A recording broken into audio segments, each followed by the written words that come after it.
hope everyone has been doing well, staying safe, staying well. And I would like to spend the first part, hopefully around 20 minutes, no more than half an hour, uh, introducing to you to the economics department, what it does, a little bit about its curriculum, so that you get some idea about what is offered by it.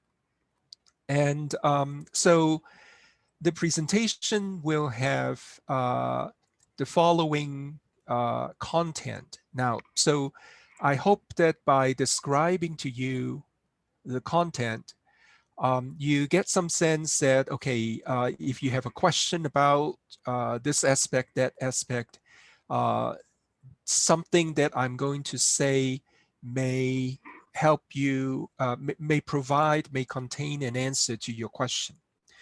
Now, but if that is not the case, don't worry, because at the end, we are going to have time for you to ask questions.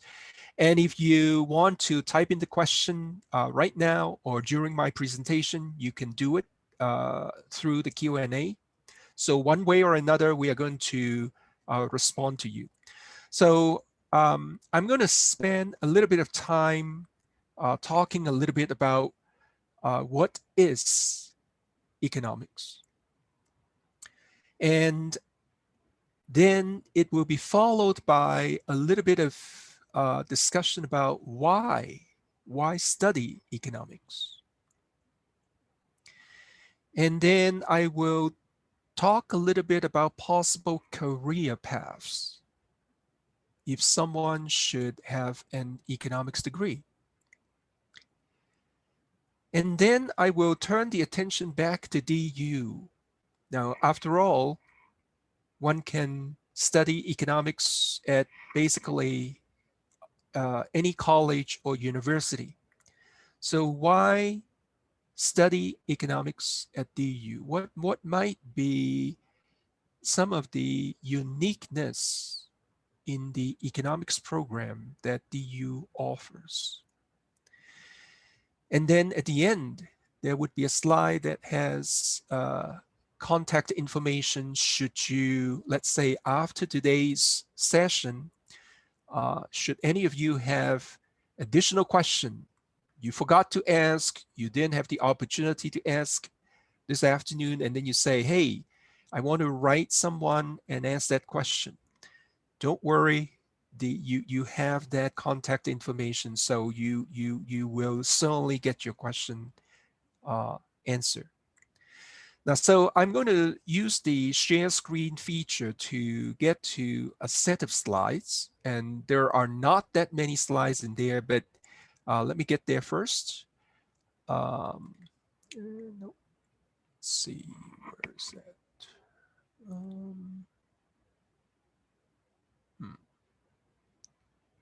Okay, just a second. It is here, and oops.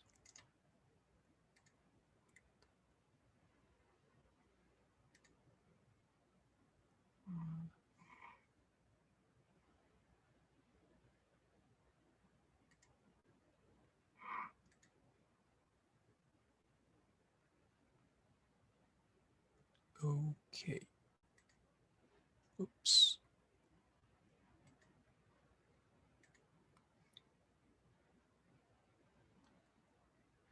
Now, one thing. Oh, I find it. So here, and I'm going to share it. Okay. Now, so let me get from the very beginning. So the economics department here at DU is part of the College of Arts, Humanities, and Social Sciences. And so this slide, this first one, draws our attention to what economics is.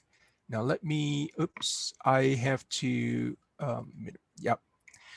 Now I understand that oftentimes some of the students who are about to enter DU might have already taken a course or two on economics. So for those of you who have done so, please bear with me as I may refer to things that you are somewhat familiar with. So to make it not too complicated, economics seeks to understand how the social and institutional apparatus which governs the production and distribution of goods and services works. Now, I want you to take a moment to think about all kinds of examples that this general description would relate to. For instance, think about the pandemic, the need for PPEs, vaccines, all kinds of equipment, and so on and so forth. Now, there are other examples as well. So this is putting it in a very general way. Does that apparatus work well? Now notice that I put quotation marks around the word well, because as you can imagine, that is not a simple question to answer. And in moments or situations when it does not work well, what can be done to make it work better? Now, I also put quotation marks around the word better. Now, so this is a very general description of what economics is about. And the next few bullets on the slide indicates that there are substantive connections between economics and various disciplines in the tradition of liberal arts. Now, later on, there's a slide that touches upon the option of double major, which means that there are students, and indeed there are quite a lot of students, who, while they major in economics, they have a second major. And here we have listed some of the more common second major. Now, the second bullet, certainly a lot of you may have heard, or for those of you who have already taken some economics courses, you are familiar that the study of economics has benefited from the use of mathematical and statistical tools. Now, those are what we call the quantitative techniques in the study of economics. But as it turns out, one of the uniqueness of the DU economics department is that while everyone emphasizes quantitative techniques, we feel that, yes, we should too, but that should not be the only thing. And what else do we emphasize that is unique about DU we will get to shortly. Now, certainly the study of economics relates to the study of certain business subjects. But I would just indicate here that economics has broader concerns than those business subjects.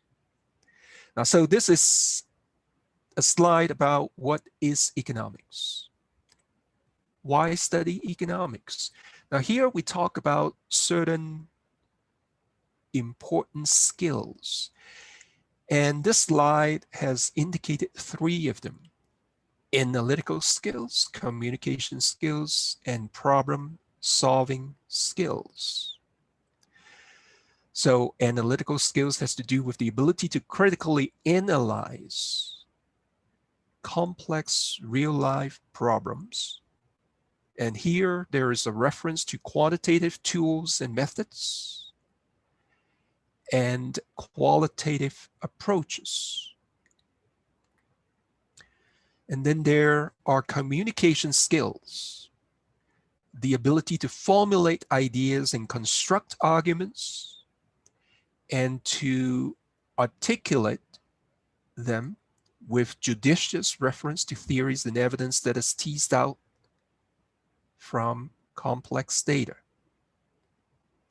And then there are problem-solving skills, the ability to apply critical thinking skills to dissect various socio-economic issues,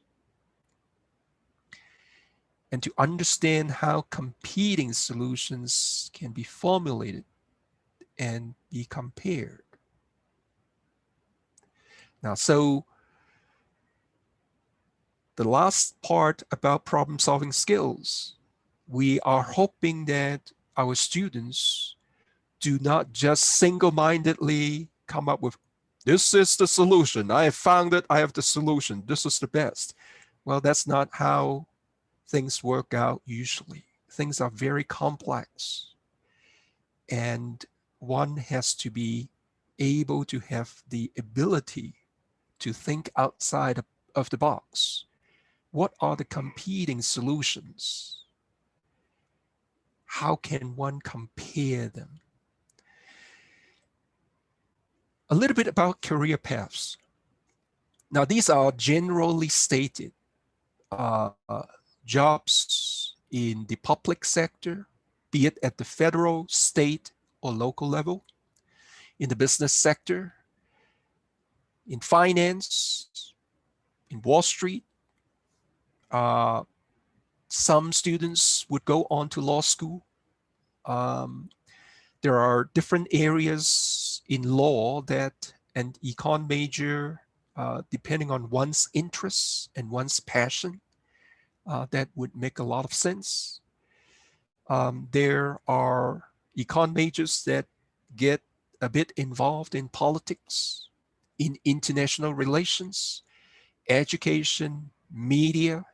Yes, we have graduates that have got jobs with news organization, non-profit, non-governmental organizations. Why study economics at DU? How might DU be different? Now, there are lots of good programs across the country. Like I hinted earlier, everyone, because it's the trend today, everyone puts a lot of emphasis on quantitative skills. We think that is important. So to acquire those quantitative skills, no doubt that should be done. But let's not underestimate the importance of qualitative skills, to be able to read and write. Now, so in the DU program, there is an emphasis on studying economic history, as well as the history of economic ideas.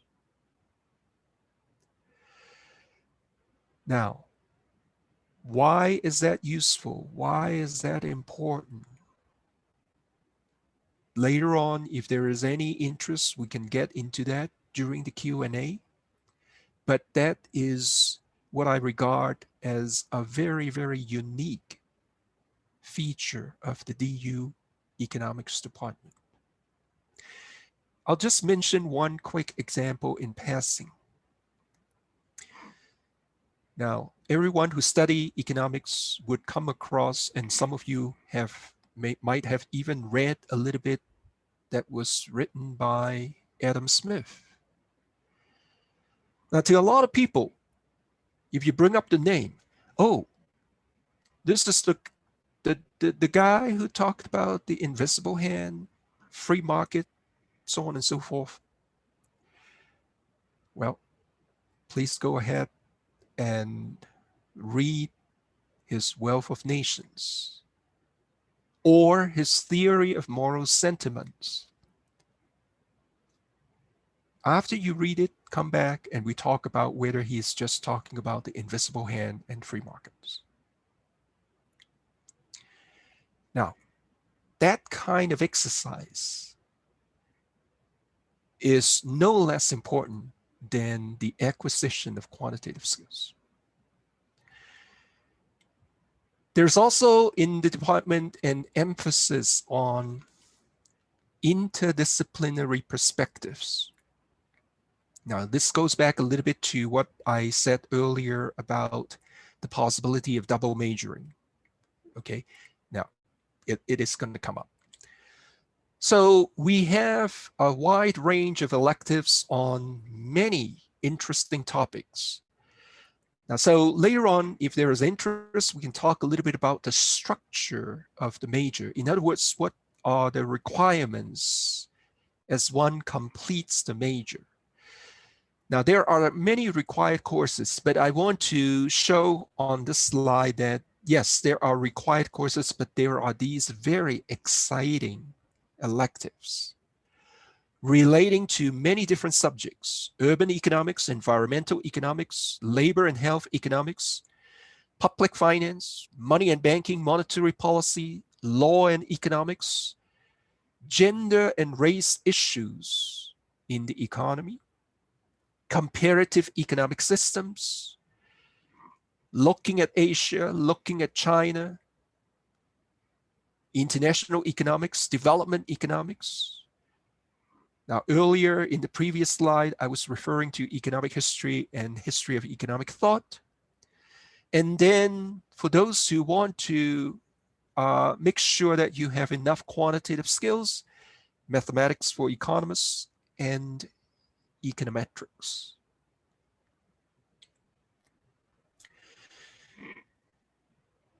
Now, DU being a private school, there is one tremendous advantage for students, which is there is an easy access to faculty, to the staff members. Now, let me talk about here the access to faculty. So there is a relatively low student-faculty ratio. Classes are relatively small. Faculty have regular office hours, and because the classes are relatively small, it is very feasible for students to go and meet with faculty members one-on-one. Now, the advising system at DU is very elaborate, and I want those of you who have a little bit of question about, well, will I get the attention that I want to receive? I mean, are there people that I can talk to find out, am I doing the right thing? Is this what I should take? And so on and so forth. Don't worry. DU has very, very good advising system. Within the econ department, just use that as an example. Every academic quarter, as long as the student responds to the invitation, there will be one-on-one major advising meeting to make sure that you stay on track. You are not doing something that, hey, in the last quarter that you think you spent at DU and you have already sent out invitations to friends and relatives for graduation, commencement, someone tells you, hey, you haven't done this thing. Well, we want to make sure that that doesn't happen. So that is something that I want you to keep in mind. We don't have our graduate students go to the classroom to teach. Classes are taught by full-time faculty members. yes, there would be for many classes teaching assistants, but teaching assistants don't do the teaching. It is faculty members who do the teaching. And DU generally has or follows a teacher-scholar model where the faculty members are active researchers and they share up-to-date research on various exciting topics and issues in the classroom with the students. Now, opportunities for students during their years at DU. So there are options for double major. Students can hone their research skills. Some of them would qualify to pursue the track that is called double distinction, and they have to write an honors thesis, or they can arrange to do independent studies with faculty. I'm sure by now you have heard that DU has a very, very strong study abroad program. Within the econ department, every year we have a student awards and recognition ceremony. We have newly instituted a 4+1 program, which would lead to an MS in economics and social policy. Now, that is something that I have a separate PDF file that I can share later on if there is any question about it. And again, opportunities for collaborating with faculty in doing research. Now, so that is the end of my presentation. Here is a little bit of contact information that I hope you would write down. And of course, you can easily look us up online. And my name is Peter Ho. And again, my colleague who is helping me out in the background is Henning Schwad. And so with that, I am going to stop and take questions.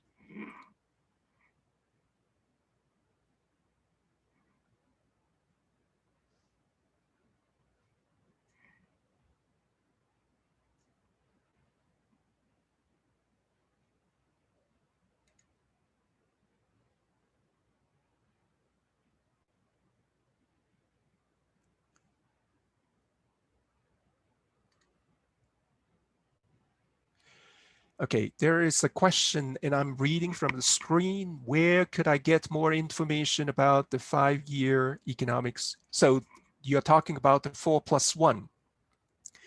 Now, because it is newly approved, we are still in the very process of adding it to our web page. But if you shoot me an email or Dr. Schwad an email, we can send you the PDF flyer that describes what that program is. In fact, let me quickly share screen, share screen to give you a very, so it's this one. So 4+1 economics and social policy. And it talks about the benefits and the admissions process and education timeline. Now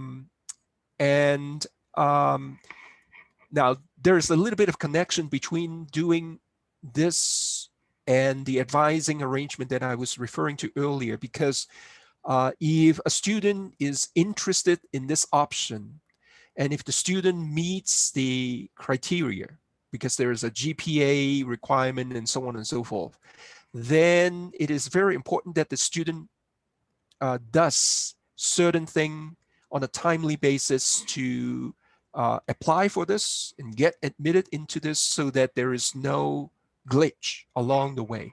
But again, if you give me the contact information, I'm more than happy to get you the information that I have now. But then again, anytime in the coming weeks, week or two, it will be on, added to the department's webpage. Okay, there is another question. What classes will econ majors typically take during freshman year? Now, so generally speaking, a student should keep in mind that because there is a certain number of credits that all students must take regardless of their majors. Now, we generally refer to that group of courses as the general education requirements. Okay, so there is a group of courses that everyone has to take. Now, the exact requirement may vary a little bit from degree to degree.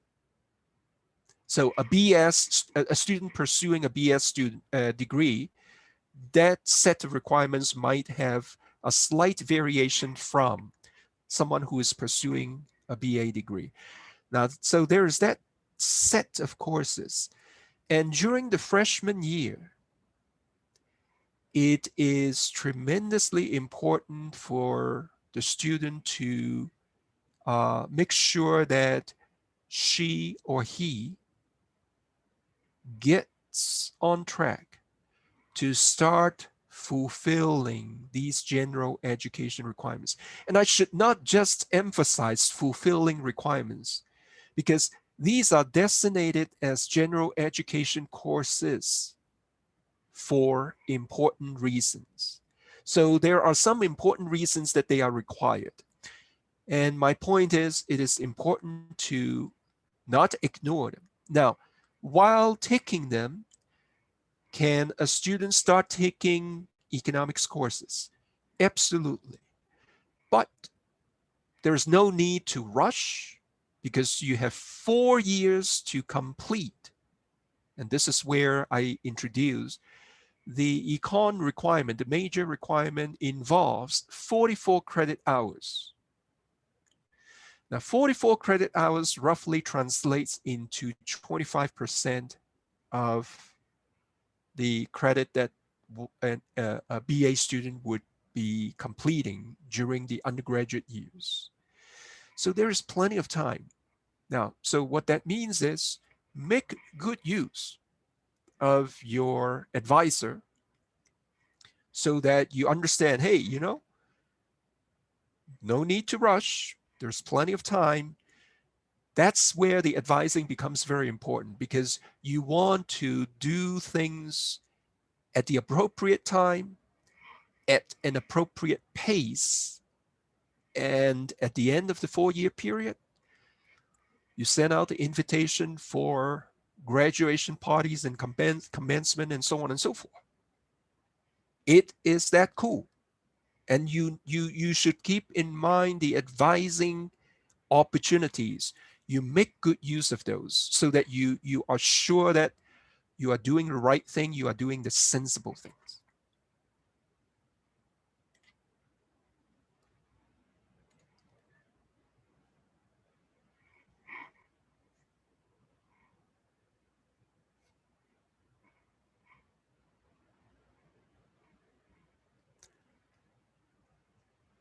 Now, don't hesitate to ask questions, because when I walk through the slides, there may be things that I merely touched upon without providing much details.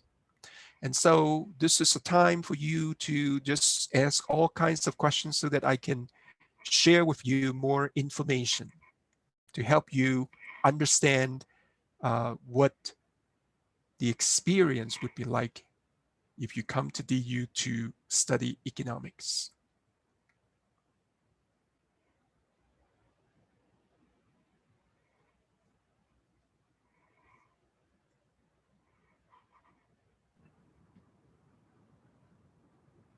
Okay, there is a question, and Henning, I suppose you see it too. I do, Could yes. you both discuss your favorite course to teach? Henning, why don't you go first? Well, okay. Thank you, Peter. I'm Henning. It's nice meeting you all, or at least sharing this hour with you. Regarding teaching, It really depends. There is most assuredly something interesting, something enjoyable, something to learn in every class I teach. And for intro classes, it's more different perspectives and thinking about how to get students that come from different backgrounds to look at a problem at a way that say works in the economics framework, and to get people that come with their ideas already into the classroom, or even are completely new, to consider thinking about a problem from different angles. Now, coming from my research,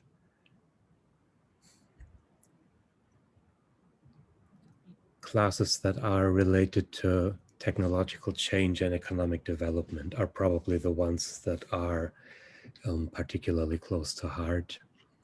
And that is, well, it's what I wrote my PhD thesis on, and I did that for a reason, knowing that it would take me a few years, and I thought a topic that I like to work on is probably not a bad idea. So it's just something that I've for a long time found very interesting to try to understand better how societies and economies change, how they change along a certain path, what important influence factors there are. And that includes aspects such as how far can you rely on a market, where is it at least possible, if not likely, that relying on a market might lead you on a path that is not one that produces good results, to take that up from very early on. And so, but then again, there is something interesting in most classes, and probably in all of them, although it's my heart is not in statistics as much. I see the need for it, but and it's still interesting to teach, so I shouldn't say that either. A lot has to do with looking at it in a way that you find something interesting for you, and I think that is something that can be found in all economics classes, really.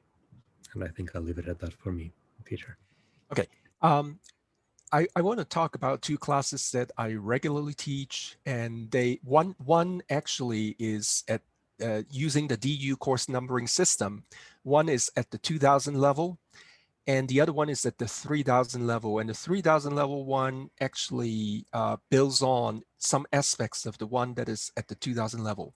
So I'm starting with the 2000 level course, and it is called International Economics.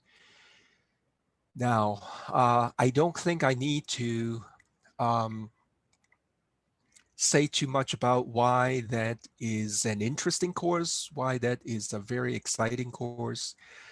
You can go back to some recent examples during the Trump administration, the various actions that the Trump administration followed in various trade relations or disputes with other countries. Now, so there are examples like that that readily make the course very pertinent, topical, interesting. Now, that 2000 level course is more a comprehensive coverage of both international trade as well as international financial issues. But then the 3000 level course focuses on trade. And so I taught it this last fall, and it was a lot of fun. We learned something about theories, but we also took a closer look at the World Trade Organization. And we also devoted a bit of time specifically to the US-China economic conflict. And it is very interesting to see students, after going through some readings, how those readings have made them realize that there are lots more questions that they should ask, they should look into, as they try to get a better understanding of that subject. Now, but I would just leave my answer at that, and so that we can respond to other questions as well. So let me turn my attention to the next one. What type of career services are available for econ majors at DU? Now, I am going to say something, and if Roderick, you want to chime in a little bit later, please do. My understanding is that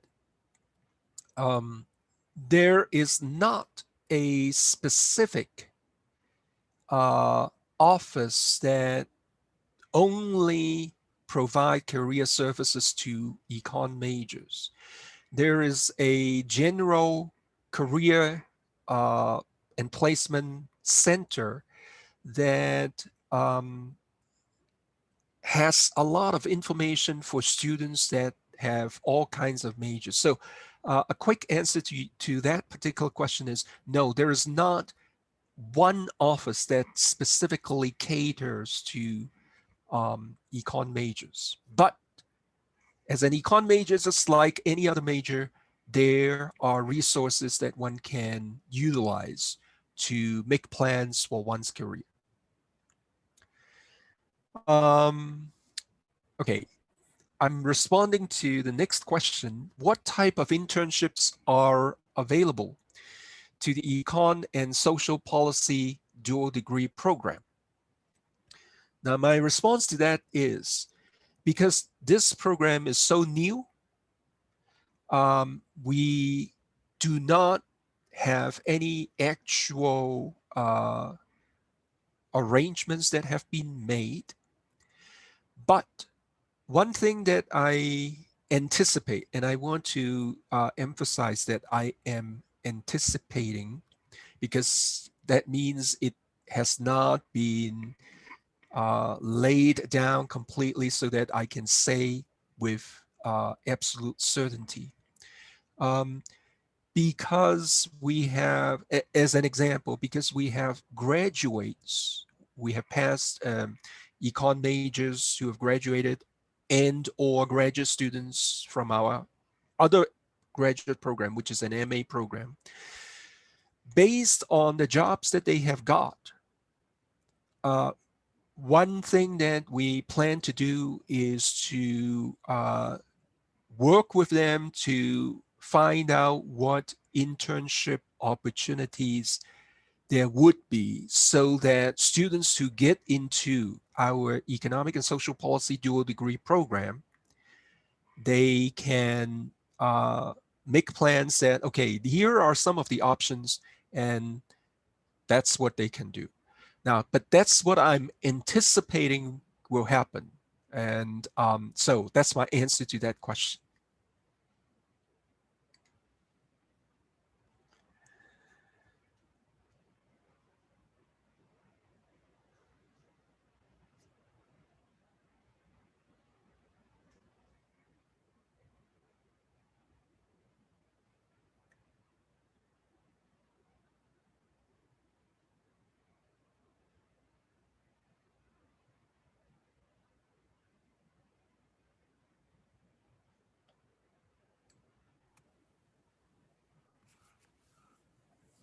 Professor, I would love to ask, what is the most popular place for economics majors to study abroad in these in the most recent years?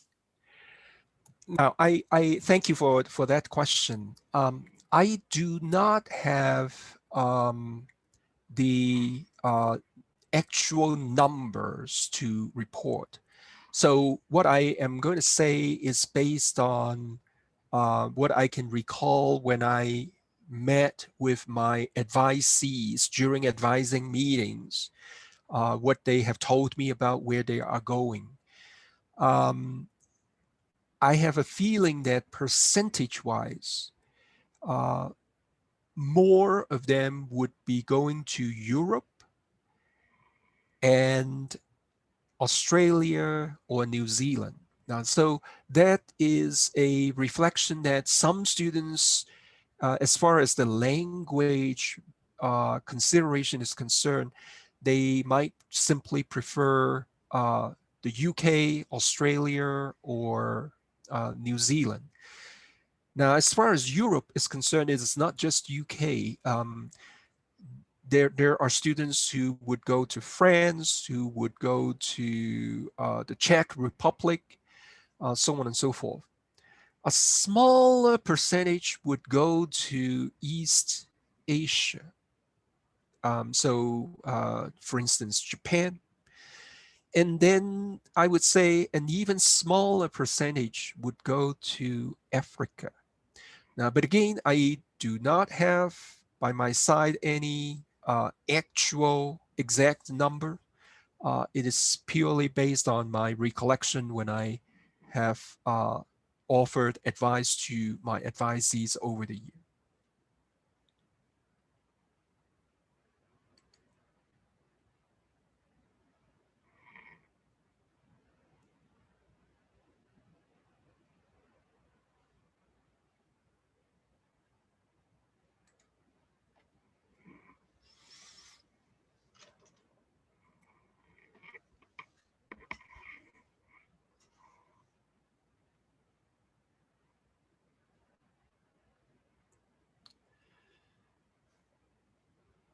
Now, while some of you might be formulating new question, I'm just going to say something based on the background picture that Henning has up.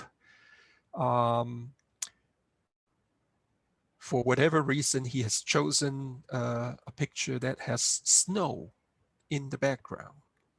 Now I'm indoors, and so but outside today is a partly cloudy day. The sun is out, and for those of you who are from out of state, one secret about Denver is that Denver actually is a city that enjoys many days of sunshine during the year. So in that regard, Dr. Schwartz is, for whatever reason he might have, misleading. But he loves snow. Indeed, I do. I sit in Houston, Texas, and I dream of it. So that's my little. Just thought I would throw that in to help promote Denver a little bit. Denver is enjoys many days of sunshine a year.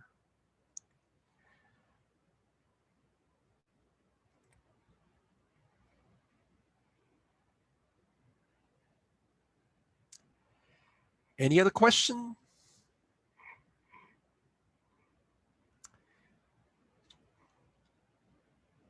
Now, if there's none, I'll just say, repeat again, please don't hesitate to reach out if after today's event, you say, oh, I should have asked this.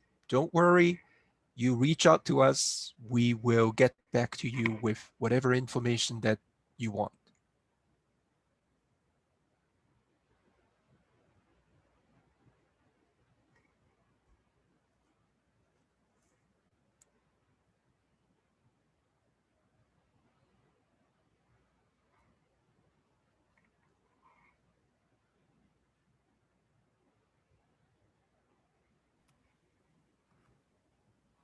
All right, professors. Well, thank you so much for your time on this Saturday.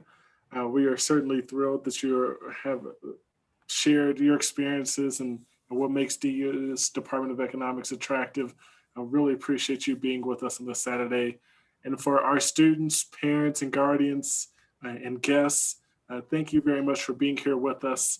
I want to let you know that next week, we do have a Leadership and Success Week where every evening from 6 p.m. to 7 p.m. Mountain Time, we do have a different virtual session for you, which include topics including the honors program at the University of Denver, the Pioneer Leadership Program, Living and Learning Communities, One Gen U for our first generation students, the Colorado Women's College, Excelling Leaders Institute, eSTEM, which stands for Equity in STEM.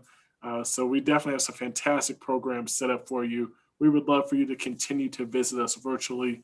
And we do have self-guided tours available for you to come in person with a self-guided tour to visit our campus. We certainly want to make sure that you have all the information that you need to make an informed decision.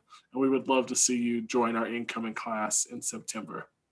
So thank you, professors, for being with us. Students, guests, thank you as well for joining us. We hope to see you back at a future event at DU. Thank you. Thank you, everybody.